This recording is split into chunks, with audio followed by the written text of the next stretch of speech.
Career Days in Schools is an engaging and a dynamic experience that allows students to interact with professionals in the line of work they wish to pursue. As students, say for example, students go enter high school, they start from 12, 13, start identifying likes, what the child loves, and educate the child how to, start deciding, explaining, introducing certain aspect of skills, career, just like how they will have career day as in nurse, teachers, and so on, life insurance, money, finance, all of that from a tender age.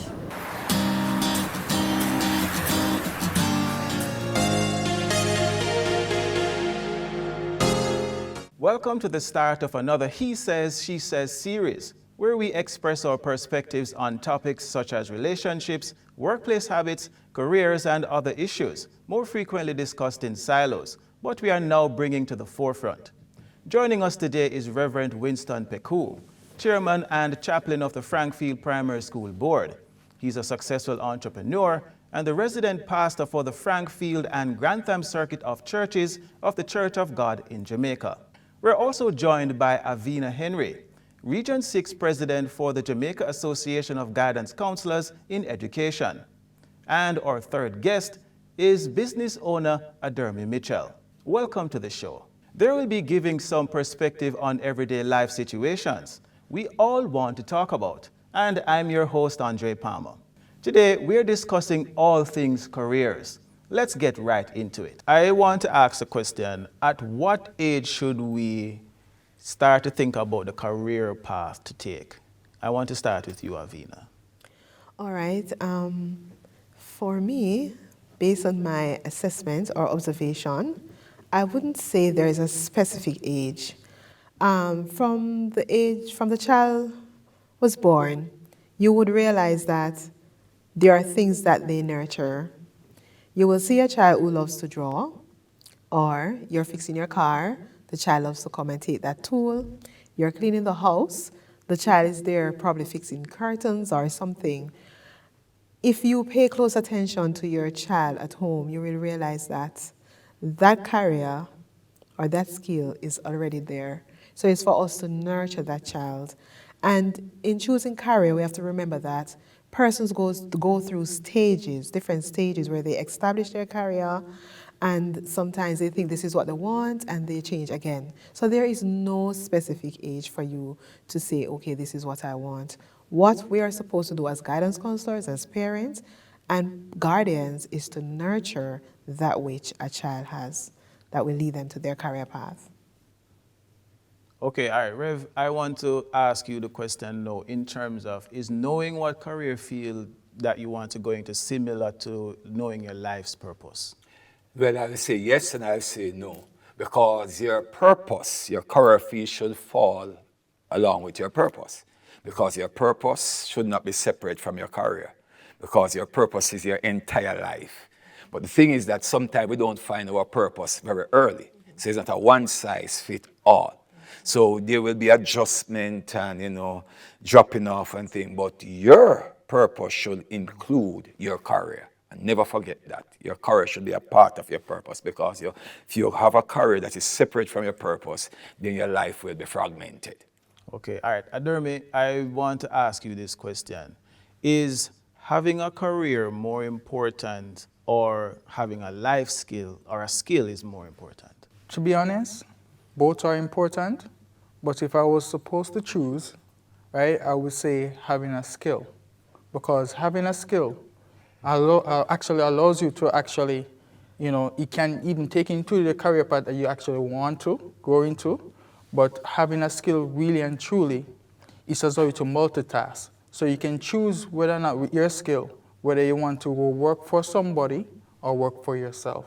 But what about entrepreneurship? There are children who actually start while they're in primary school. You will find persons have their little small business. Miss, you know, I sell these books. Miss, do you know that I sell pencils? It is a sign of entrepreneurship. They come and they make their little cards, stuff, and they sell them. It's entrepreneurship. So you will find that even in primary school, you find that habit start coming forth.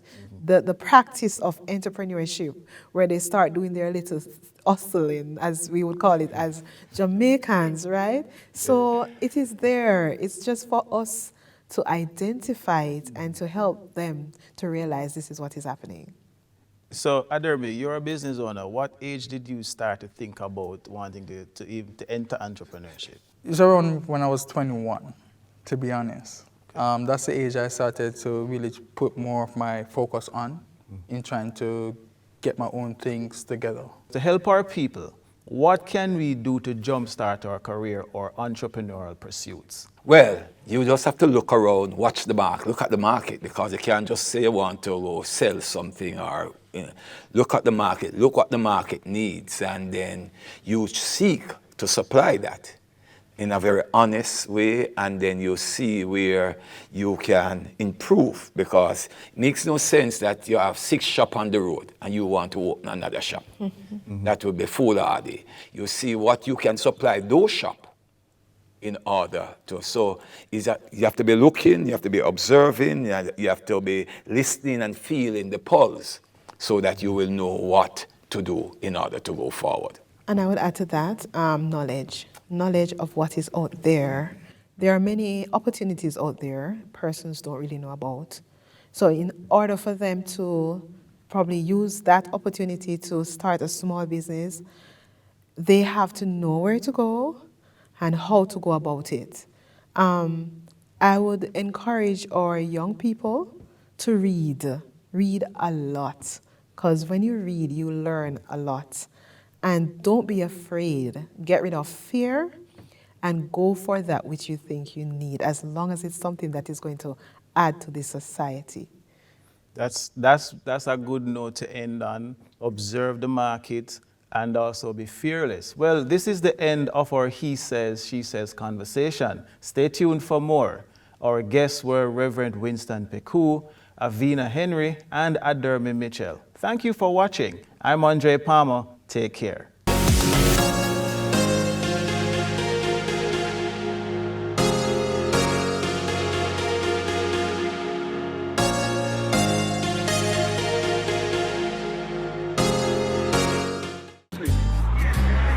Any leadership that teaches you to depend upon another race is a leadership that will